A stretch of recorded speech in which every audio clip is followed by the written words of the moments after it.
Salut à tous, je vous retrouve aujourd'hui dans une nouvelle vidéo. Comme vous l'avez vu, j'ai changé de cadre puisque je suis revenue dans la pièce initiale, sauf que maintenant c'est la chambre de bébé avec, vous pouvez voir derrière le lit, les affaires. Et donc aujourd'hui je vais vous parler de mon deuxième trimestre, puisque il est passé depuis un moment et actuellement je suis dans le troisième bien avancé, donc il était vraiment temps que je fasse cette vidéo. Si vous voyez que j'ai chaud, c'est normal, il fait chaud, et je profite que le temps soit un petit peu moins lourd que d'habitude pour filmer parce que sinon c'est insupportable. Donc voilà, c'est parti. Alors au deuxième trimestre, qu'est-ce qui s'est passé? Eh bien tout d'abord il y a mon ventre qui a commencé à grossir un petit peu, puisque au premier trimestre c'était pas le cas, donc au deuxième trimestre ça a commencé à prendre un petit peu de volume au fur et à mesure, légèrement. Donc je vous mettrai quelques photos à la fin de la vidéo pour que vous puissiez voir un petit peu l'évolution semaine par semaine, parce qu'on a décidé de faire des photos toutes les semaines. Normalement, quand on s'y tient, des fois c'est assez régulier, mais bon, environ quoi. Donc vous verrez ça à la fin de la vidéo, voir jusqu'à la fin du deuxième trimestre où est-ce que ça en est arrivé. Voilà, petit ventre qui pousse. Qu'est-ce qu'il y a sinon? J'ai senti bébé bouger vers 20 semaines à peu près. Enfin, j'ai senti bouger, oui, j'ai réalisé que c'était bébé qui bougeait dans mon ventre. J'étais dans le canapé couché sur le côté, et en fait je sentais une sensation dans le ventre que j'ai déjà senti auparavant, mais je me suis dit tiens, c'est peut-être bébé qui bouge. Donc du coup j'ai fait un appel, si on veut, avec les doigts, j'ai appuyé 3 fois, et dans les secondes qui ont suivi j'ai reçu 3 coups, bim bim bim, 3 coups en réponse. Je me disais ah bon c'est bien bébé qui répond. Donc ça fait vraiment bizarre. Donc moi c'était un jeudi que j'ai senti bouger, et mon chéri il a senti le dimanche, mais il était tellement pressé, ça faisait un moment qu'il me demandait quand est-ce que bébé il bouge, quand est-ce qu'il bouge. Il était super excité que ça arrive quoi, donc il a senti assez rapidement, donc c'est assez impressionnant quoi. Et sinon, au niveau de la sensation, il y en a beaucoup qui disent que ça fait comme des petites bulles d'air dans le ventre. Moi, j'ai pas trouvé que ça faisait ça. J'avais plutôt l'impression que c'était comme un battement de cœur irrégulier, ou comme un nerf aussi qui saute. Par exemple, les nerfs de l'œil, ça fait comme un petit nerf qui saute. Et voilà, donc c'est l'impression que j'avais. Et du coup, la sensation du petit bébé qui bouge à l'intérieur du ventre, c'est une sensation que j'avais depuis déjà quelques semaines, sauf que j'avais pas réalisé que c'était ça, parce que il se passe tellement de choses à l'intérieur que moi je réfléchissais pas trop, je laissais faire les choses sans réfléchir à ce que c'était, ce qui se passe. C'est pas grave à l'intérieur, donc faut pas chercher trop à comprendre des fois. Sinon, je voulais aussi vous parler des applications, enfin de l'application que j'ai téléchargée pour suivre la grossesse. C'est Grossesse Plus, donc je crois que c'est la plus courante quand on cherche grossesse sur le Play Store. Et je la trouve plutôt pas mal faite. Par contre, il faut savoir qu'il y a un décalage, je crois, d'une semaine par rapport aux semaines aménorrhées, comme on compte chez le médecin, quoi. Parce que ce que j'ai vu, c'est une application belge apparemment, et eux ils comptent 40 semaines d'aménorrhée, alors qu'en France c'est 41 semaines. Donc voilà, il y a une semaine de décalage, mais sinon elle est très bien. On peut voir l'équivalence de la taille de notre fœtus, de notre bébé, par rapport à un fruit, un légume, donc c'est bien pour pouvoir imaginer. Après tous les jours il y a des petites infos sur plein de trucs de santé, et donc c'est assez utile. La semaine ça récapitule aussi qu'est-ce qui va se passer dans la semaine à venir, à peu près à ce niveau-là. Enfin il y a plein de petites choses, et je trouve qu'elle est plutôt pas mal. Au début du deuxième trimestre de grossesse, j'ai eu tendance à tomber malade plus facilement que d'habitude, beaucoup plus. Et en fait, c'est dû au fait que notre corps ait moins de défense immunitaire que d'habitude, puisque c'est fait en sorte que notre corps ne rejette pas le bébé qui grandit dans le ventre. Et donc on attrape plus facilement par toutes sortes de microbes qui passent par là, et donc on est plus sujet aux maladies pendant la grossesse. En tout cas au second trimestre je l'ai bien senti, puisque j'étais malade et j'ai mis longtemps à guérir, et après à peine j'étais guérie, hop j'ai rechopé autre chose, donc ça s'est enchaîné, et c'est pas super agréable, hein, donc faut faire super attention, encore plus que d'habitude. Donc voilà les petites choses. Également au deuxième trimestre, bien, il y a eu donc tous les mois en fait j'ai rendez-vous chez la gynécologue pour le suivi de grossesse, une fois par mois. Et donc il y a une échographie quasiment à chaque fois. Donc c'est bien de pouvoir voir bébé comment il évolue. Et donc je lui ai demandé elle m'a demandé est-ce que vous voulez savoir le sexe. Donc je dis oui, mais elle n'était pas sûre à 100%.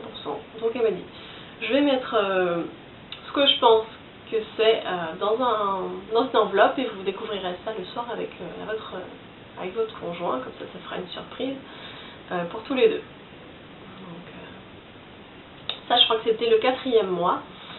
Et donc on a attendu le soir et pour découvrir ça avec mon chéri. Et le petit mot disait que c'était fille, point d'interrogation, à confirmer, donc à l'échographie du deuxième trimestre. Et donc à l'échographie du deuxième trimestre, il fait un petit peu le tour de tous les organes vitaux, il regarde si tout va bien, tout est conforme, et donc tout allait bien. Et pour le sexe, il a regardé et aucun doute, c'était une fille, bien une fille, donc l'avis de la gynécologue était bon, c'était bien une petite fille. Et quand il a dit que c'était une fille, je me suis sentie submergée par l'émotion parce que j'avais une préférence pour les filles, même si un garçon m'aurait fait plaisir aussi, mais j'avais un petit plus pour les filles. Donc j'avoue que quand il a dit ça, j'ai les larmes aux yeux, j'étais super contente. Et mon chéri aussi, parce que lui aussi préférait avoir une fille. Donc on était vraiment tous les deux super contents et apparemment ça se voyait parce que la secrétaire de l'échographiste m'a dit vous avez l'air d'être très heureux. Donc ça fait bizarre quand on dit ça. Mais oui, c'était le cas, donc super nouvelle. D'ailleurs je vous avais déjà annoncé le sexe dans une vidéo auparavant sur ma chaîne. Une petite vidéo qu'on avait mise en scène, qu'on avait fait avec mon chéri pour l'annoncer à nos proches. Et je vous mettrai le lien de cette vidéo dans le petit i qui est en haut de la vidéo. Vous pourrez cliquer pour aller voir si vous voulez. C'est très rapide. Mais voilà, c'est un petit peu original et puis voilà, au moins c'est un souvenir qui va rester. Et du coup, le fait de savoir le sexe de l'enfant qu'on attend, parce qu'avant, on sait qu'on attend un enfant, mais on ne sait pas garçon-fille, donc c'est pas évident de se projeter. Et le fait de savoir que c'est un garçon ou une fille, ça aide vachement à s'imaginer plus loin, quoi. On réalise vraiment. Enfin, moi, c'est vraiment à ce moment-là que j'ai réalisé un peu plus que j'allais avoir un enfant, ça devenait plus concret, quoi. Et aussi pour le choix des prénoms, c'est plus simple puisque ça fait 50% de choix de prénoms en moins. Et c'est pas rien parce que choisir un prénom, c'est pas évident. Il faut se mettre d'accord avec son conjoint et déjà que pour soi-même c'est pas évident, je trouve, de choisir un prénom parce que c'est quand même quelque chose qui va suivre l'enfant à vie, hein, donc faut pas se louper. Donc c'est un choix important et il faut également que les deux parents soient d'accord et du même avis, tant qu'à faire, hein, c'est mieux. Donc ouais. Le fait de savoir le sexe, ça aide vraiment à rendre les choses beaucoup plus concrètes par la suite. Sinon, au deuxième trimestre, j'ai commencé à acheter des vêtements de grossesse puisque le ventre commençait à prendre un petit peu de place. Bon, c'est pas énormément du tout. J'arrivais à rentrer dans mes vêtements classiques. Mais bon, voilà, j'ai quand même pris des vêtements de grossesse hein, pour après, quoi, quand ce sera un peu plus gros. Donc du coup, qu'est-ce que j'ai acheté? J'ai acheté un jean, un pantacourt, une jupe, un soutien-gorge, mais c'est pas un soutien-gorge de grossesse, c'est un soutien-gorge sans armature que j'ai trouvé en supermarché. Je crois que je l'ai payé, je sais plus, 12 €, quelque chose comme ça.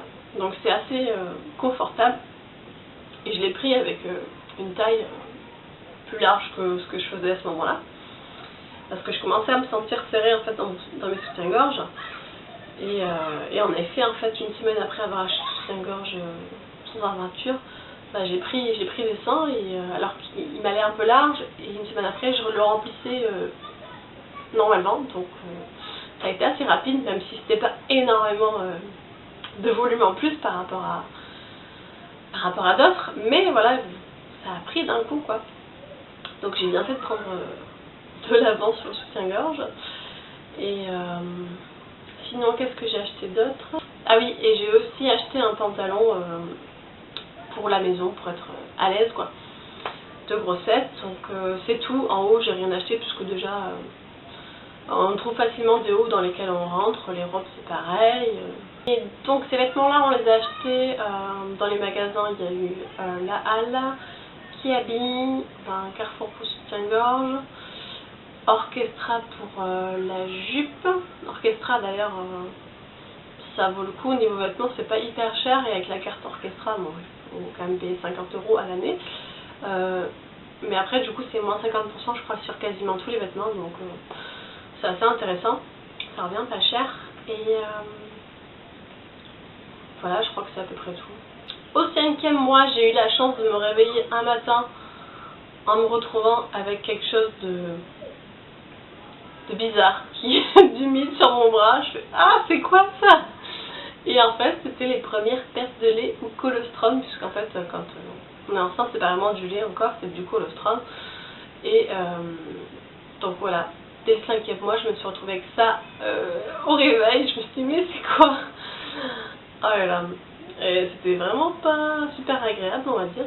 Et je m'attendais pas à ce que ça arrive si tôt non plus, hein. Je n'étais pas préparée à ça. Donc c'est assez bizarre. J'étais couchée sur le côté, et du coup ça avait coulé sur le bras, et un petit peu également sur les draps. Donc ouais, surprise, un peu moyenne surprise, quoi, on va dire. Et c'est quelque chose qui arrive du coup assez régulièrement depuis. Pas tous les nuits, mais parce que ça arrive quasiment que la nuit. Le jour, c'est rare. J'ai peut-être quelques petites gouttes, mais c'est vraiment très léger.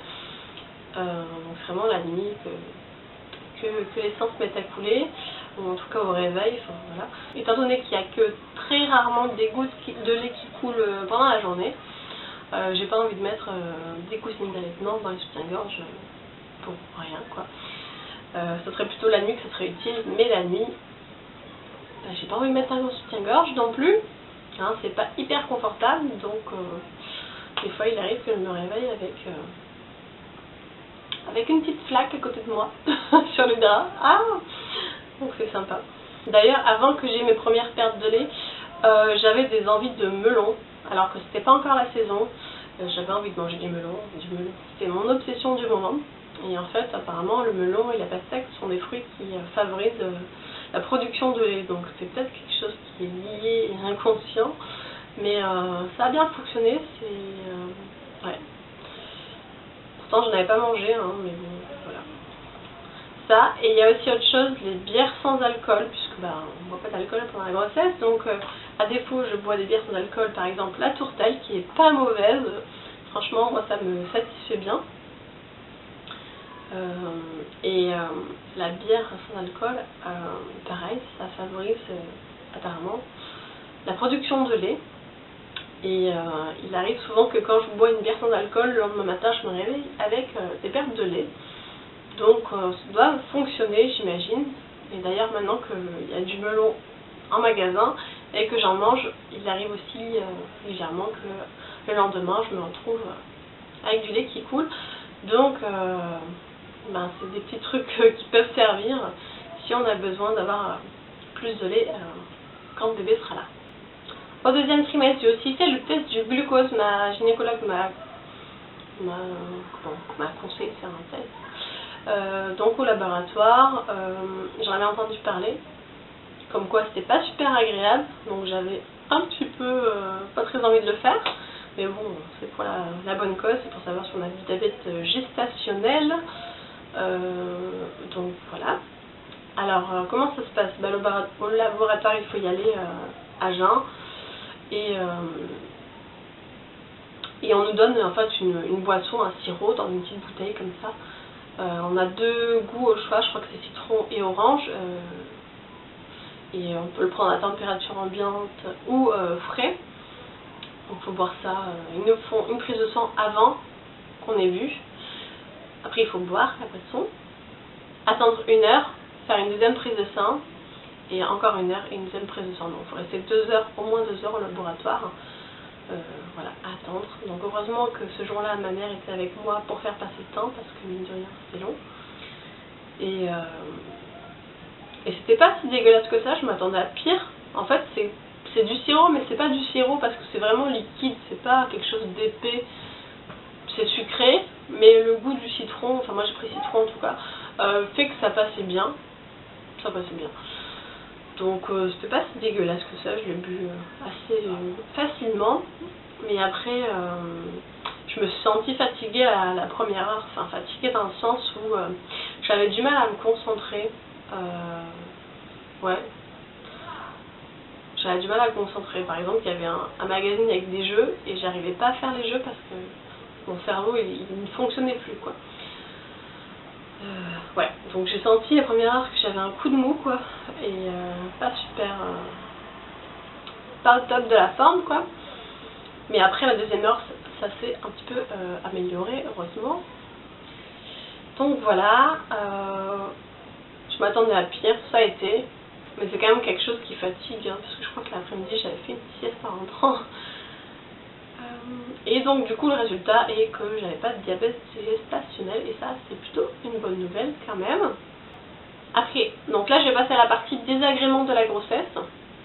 J'avais déjà commencé pour le premier trimestre, mais il y a des nouvelles choses qui sont arrivées au deuxième. Pendant un moment je sentais le nerf de l'œil qui arrêtait pas de sauter, le nerf de la paupière là qui arrêtait pas de sauter.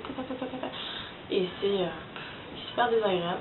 Pas toute la journée, mais par moment, quasiment tous les jours, ça sautait comme ça. Et donc du coup j'en ai parlé à ma gynéco, elle m'a dit que c'était à cause d'un manque de magnésium, donc du coup elle m'a conseillé des compléments en fer et magnésium, des petits comprimés pendant un mois comme ça. Et ça a été efficace puisque dans les 1 ou 2 jours où j'ai commencé à prendre les cachets, après j'avais plus rien. Donc c'est bien ça. Au niveau du ventre, il y a un petit duvet qui se forme. Déjà on a un petit duvet vraiment fin, mais là ça s'intensifie un petit peu au niveau de la pilosité du ventre. Espérons qu'après la grossesse ça s'en aille. Mais sinon, pour le reste du corps, les poils par contre c'est l'inverse parce que ils repoussent moins vite. Du coup, j'étais chez esthéticienne et je lui ai dit que je m'étais épilée il y a un mois. Et elle me dit ah ouais, voilà. Ça n'a pas beaucoup poussé, en fait c'est la grossesse qui fait que ça dépend peut-être des femmes, mais moi dans mon cas et dans le cas d'autres femmes, les poils repoussent moins vite et vous voyez comme quoi il n'y a pas que des désagréments, il y a aussi des bonnes choses, hein, c'est quelque chose qu'on ne dit pas assez. Les poils des jambes repoussent moins vite. Donc ça c'est plutôt un bon point. Donc quand on continue sur les désagréments, il arrive souvent que j'ai des bouffées de chaleur, comme les femmes ménopausées. Des bouffées de chaleur, si d'un coup j'ai chaud alors que les autres n'ont pas chaud. Donc voilà, ça c'est les aléas de la grossesse. Heureusement ça passe vite. Autre chose qui m'est arrivée de moins agréable encore, c'est en fait j'ai éternué à plusieurs reprises et au bout de la 3e fois j'ai senti que j'allais me pisser dessus clairement. Donc je me suis dit waouh c'est quoi ça, je me suis dit c'est pas possible, c'est quoi ce délire. Donc j'ai été en urgence à faire pipi dans un coin et en fait non, j'avais quasiment rien à uriner, donc c'est pas un problème de vessie pleine, c'est vraiment le fait d'éternuer qui appuyait sur la vessie et les muscles du périnée qui sont relâchés, donc assez désagréable de sentir que on ne se retient pas aussi bien qu'avant en tout cas, et ça franchement c'est pas cool du tout quoi. Heureusement c'est quasiment pas revenu depuis, mais c'est nul quoi. On continue toujours avec les douleurs du dos puisque ça a commencé à me lancer dans le dos et dans le ventre aussi également, parce que les douleurs du ventre c'est souvent des douleurs ligamentaires, en fait c'est les ligaments qui s'étendent pour faire de la place dans le ventre et c'est un petit peu douloureux sur les côtés en bas et ça fait un petit peu comme des douleurs des règles on dit. Donc voilà, mais c'est normal, c'est le bébé qui grossit et douleur de dos, ben, en général on y a le droit, moi également. D'ailleurs j'en ai parlé à ma gynécologue et elle m'a conseillé de porter une ceinture de grossesse puisqu'en fait moi ce que j'avais c'est que je suis trop cambrée avec le poids du ventre qui en va en avant. Je suis trop cambrée donc ça me fait mal au bas du dos et donc le fait d'avoir une ceinture de grossesse me remet la colonne vertébrale tourne plus droite quoi et ça évite les douleurs lombaires. Voilà pour ça. Sinon il y a aussi les crampes la nuit. Alors ça c'est super agréable de se faire réveiller en pleine nuit par une crampe dans les jambes. Ah à crier au secours machin. C'est vraiment horrible, c'est dégueulasse comme sensation. T'as l'impression que tu peux rien faire et que ça n'a jamais passé. Ah les douleurs des crampes c'est... Donc voilà, ouais la grossesse fait que bah, on a beaucoup plus de crampes qu'avant. Ah oui, autre chose. En me lavant les dents, j'ai remarqué que j'avais les gencives qui étaient beaucoup plus rouges au niveau des... juste à la bordure de la dent en fait. Et du coup ça m'a inquiété un peu parce que j'avais un copain qui me disait qu'il y avait une de ses collègues de travail qui avait perdu des dents, qui était tombée normalement pendant sa grossesse, le truc qui fait bien flipper. Du coup ça m'a fait peur et je me suis dit bon il faut absolument que j'aille au dentiste. Et en plus au deuxième trimestre, je crois que c'est à partir du 4-5 mois, il y a un rendez-vous, un suivi chez le dentiste qui est offert, pris en compte pendant la grossesse. Donc voilà, donc j'avais été le voir et en fait c'est une gingivite, c'est quelque chose qui arrive très fréquemment chez les femmes enceintes. Donc c'est des gencives qui sont beaucoup plus sensibles. Donc pour ça, bah, j'ai acheté une brosse à dents hyper souple là, avec les poils très fins pour caresser les dents et pas les brosser violemment. Ça et aussi un dentifrice, je crois que c'est Parodontax pour les gencives sensibles. Donc depuis que je fais ça, ça va mieux. Aussi par rapport à la toxoplasmose, je ne suis pas immunisée, alors pourtant j'ai un chat mais bon, ça fait pas tout. Donc du coup tous les mois j'ai le droit à une prise de sang. Une prise de sang et test urinaire pour... la prise de sang c'est pour la toxoplasmose, pour savoir si on l'a pas attrapé. Et donc à cause de ça il faut faire attention à ce qu'on mange. Hein. Il y a plein de choses qui sont interdites, mais ça je vous laisserai aller voir. Hein.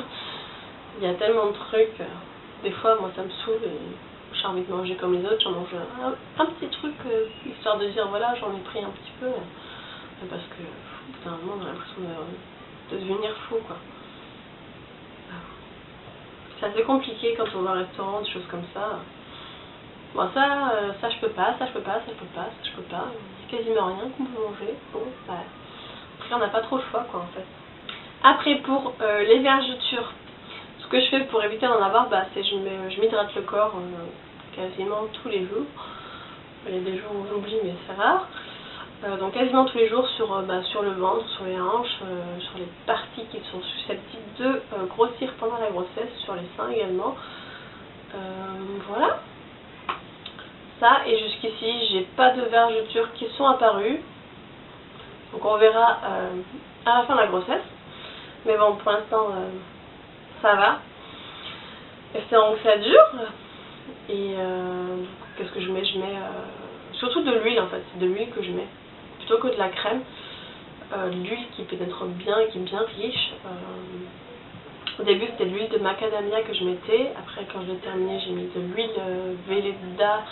C'est exprès pour les vergetures et les soins de grossesse quoi. Ma soeur m'avait donné ça et du coup ça je l'ai fini, donc maintenant j'en suis sur une troisième huile, pareil pour vergeture, bio, je sais plus quelle marque c'est. Ce qui était bien aussi c'est que pendant le deuxième trimestre, bah, du coup on a su le sexe de bébé, mais il y a eu aussi les sols qui sont arrivés, donc on a profité un petit peu pour acheter des affaires, pour se faire plaisir, puisque malgré tout on a envie d'acheter des petites choses, des petits vêtements, des trucs mignons. Pour bébé, je pense que c'est normal, tout le monde a envie d'acheter des petits trucs, quoi. Donc on en a profité pour acheter des petits vêtements, même si bien évidemment on a déjà des affaires qu'on nous a données, qu'on nous a offert entre la famille, tout ça, les amis. On a déjà pas mal d'affaires, donc ça va vite, on n'a pas besoin d'acheter grand chose au final. Et l'armoire se remplit assez rapidement. Ouais, donc on a acheté surtout des vêtements pour qu'on trouve mignon, quoi. On a fait pas mal d'affaires à Monoprix, surtout on a acheté pas mal de choses à la dernière démarque. C'est même pas à la dernière démarque, puisque c'est après, je crois que c'est la dernière semaine des soldes, et en fait ils font des prix ronds. Et du coup là c'est des tout petits prix, c'est 1, 2, 3 euros. Par exemple pour les prix pour enfants. Donc ça vaut vraiment le coup. Donc pas mal de vêtements à ce moment-là. Ah, et j'ai également acheté un bola de grossesse, puisque bébé nous en vend le ventre. Et en fait c'est un petit collier avec une petite boule. Enfin c'est un petit collier, c'est un long collier. D'ailleurs je fais 2 tours du cou parce que sinon c'est trop long. Et il y a une petite boule avec un gros long à l'intérieur. Et comme ça, bébé entend ce petit tintement dans le ventre. Et c'est censé l'apaiser quand il entendra ça après à sa naissance. Ça lui rappellera quand il était dans le ventre de maman. Donc un petit bola que j'ai trouvé à Orchestra, basique, c'est suffisant. Donc c'est un petit tintement doux, mignon. Et j'espère que bébé se rappellera de ce petit bruit. Dernier point, au niveau du poids. Le mois dernier, enfin le trimestre dernier, j'avais perdu à peu près 5 kilos, je crois que c'est ce que j'avais dit dans la vidéo. Et ce trimestre, en fait, depuis le début de la grossesse, je me pèse quasiment toutes les semaines, et pour avoir une évolution, savoir à peu près où est-ce que j'en suis. Et donc là, entre le début et la fin du deuxième trimestre, j'en suis à plus 0,200 grammes, donc quasiment rien. On va dire que je n'ai pas pris de poids, j'ai stagné pendant le deuxième trimestre. Donc premier j'ai perdu, le deuxième et le troisième, on verra, on n'y est pas encore. Donc pour l'instant j'ai pas à me plaindre, j'ai plutôt perdu du poids que pris, concrètement oui c'est ça. Et d'ailleurs la gynécologue est contente, puisque en général elle doit un petit peu rouspéter sur les futures mamans qui doivent faire attention à leur poids, et là du coup c'est pas le cas, puisque tout va bien.